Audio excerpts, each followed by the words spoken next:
Ahojte, vysvetlím vám riešenie 5. úlohy.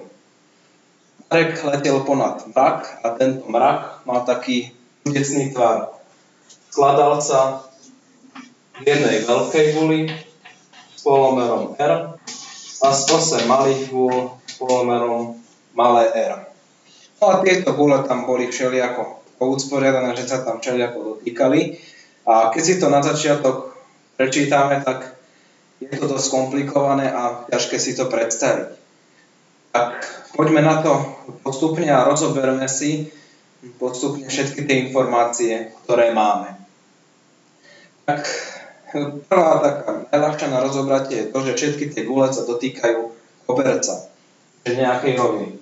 To sa dá ľahko predstaviť, lebo tu máme nejaký koberec, alebo si to môžeme predstaviť aj ako stôl a na ňom máme rozostávané nejako gule. No, potom si môžeme rozobrať malé gule. O nich vieme to, že sa dotýkajú. Dotýkajú sa tak, že každá malá gula sa dotýka dvoch vedľa seba. Toto je celkom ľahké si uvedomiť, že keď máme na stole položené niekoľko malých gul a všetky majú rovnaký polomer, tak ak sa dotýkajú, tak budú sa dotýkať všetky v rovnakej výške. A ak sa na tieto malé gule pozrieme zhora, tak ich uvidíme, ako dotýkajúce sa kružnice. To je dobre si uvedomiť, lebo to neplatí, ak by sme mali malú a veľkú gulu. Lebo ak by tuto sme mali ešte nejakú maličkú gulu, ktorá by sa dotýkala tejto veľkej, tak keď sa na ne pozrieme zhora, tak ich uvidíme nejako takto. Hoci tieto gule sa dotýkajú, ale zhora nevidíme, ako dotýkajúce sa kružnice. Ale pri tých malých gulách to tak uvidíme. No a ak sa teda pozeráme zhora, vidíme vlastne rovinu a v nej 8 dotýkajúcich sa kružníc. No a to je potom celkom ľahké si predstaviť, že týchto 8 dotýkajúcich sa kružníc nám vytvorí, ich stredy nám vytvoria pravidelný 8-úholník. Čiže takto nejako vyzerajú tie malé gule z vrchu. No a posledná informácia, ktorú máme, je tá, že táto veľká gula sa dotýka všetkých malých. Takže tie malé má okolo seba. Vytvárajú jej taký kolier. No a tieto malé gule si vieme pekne ľahko predstaviť tak, že máme 8 malých gul na stole ukladaných, tak to zhora vyzerá takto. No a keď si zoberieme nejakú veľkú gulu, alebo ak si ich zoberieme viacej, tak nie každú obcháme takto do stredu medzi tie malé, že by sa tam pekne zmestila. Čiže ak sa nad tým takto zamyslíme, tak zistíme, že existuje iba jedna veľká gula, že iba jeden veľký polomer R, tej veľkej gule, že tá veľká gula sa bude pekne dotýkať všetkých týchto malých gul. Čiže už tuto vidíme ten súvis, že malé R a veľké R nejako spolu súvisia. A takisto je aj dôležité to, že sme si predstavili, že takéto rozostávanie gúl naozaj existuje, že to nie je niečo nesplniteľné. Tak, čo nám už len odstáva, je teda tie písmenka nejako dohromady. Čiže môžeme si tu vyznačiť stred tohto 8-uholníka. Vieme, že tu budeme mať 45 stupňový uhol. Strana od tohto 8-uholníka pravidelného je tvorený dvoma polomermi malými, čiže má dĺžku 2R. Ale v tomto obrázku veľké R vôbec nevystupuje, takže by sa nám zišiel ešte nejaký jeden obrázok. Tak, a najlepšie asi nejaký, kde by sme tú veľkú gulu využili. Tak sa môžeme pozrieť na ten dotyk malej a veľkej gule zhora. Tu máme veľkú gulu, túto malú, tu sú ich stredy. Vieme, že ak si spojíme ich stredy, tak tá spojnica prechádza bodom dotyku. Tu máme malé R, veľké R a vieme, že ešte sa dotýkajú obe gule. Teraz by sa nám zišlo tieto dva obrázky nejako spojiť. Tak, toto máme malú gulu, tak môže byť povedzme, že táto gula že tento stred bude tento bod a stred tejto veľkej gule bude na tomto obrázku stred tohto osemuholníka.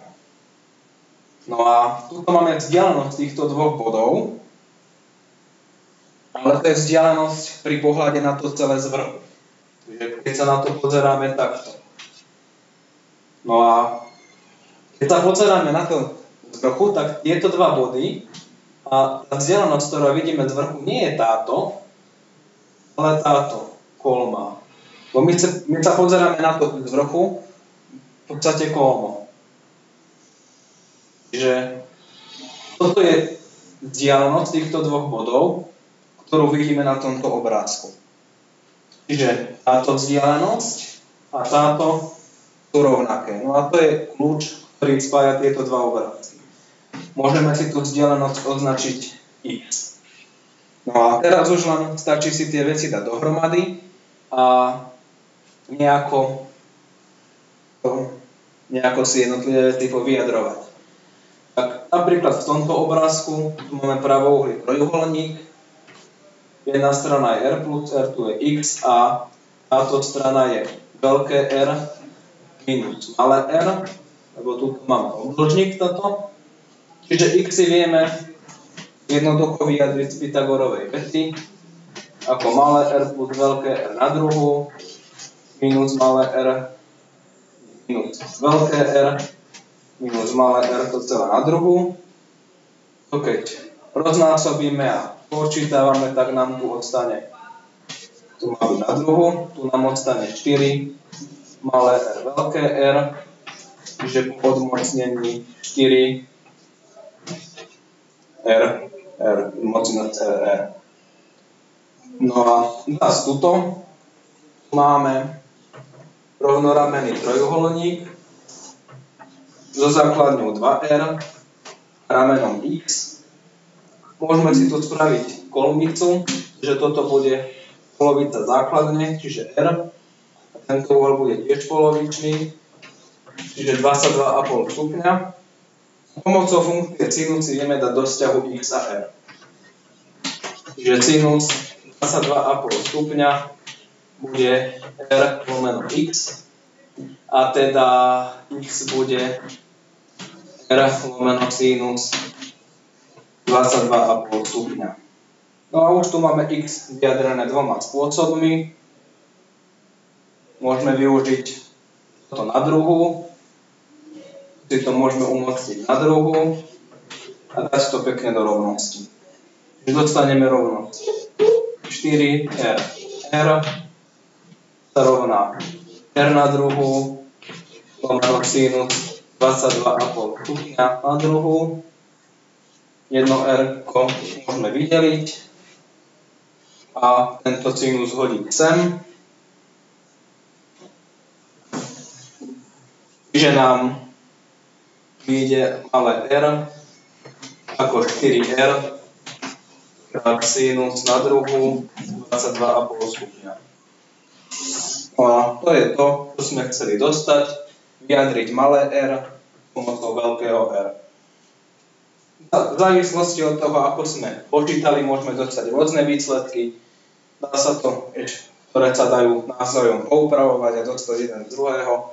Vyjadrili sme to, čo sme chceli a to je teda všetko. Ďakujem vám za pozornosť a teším sa s vami na ďalší príklad.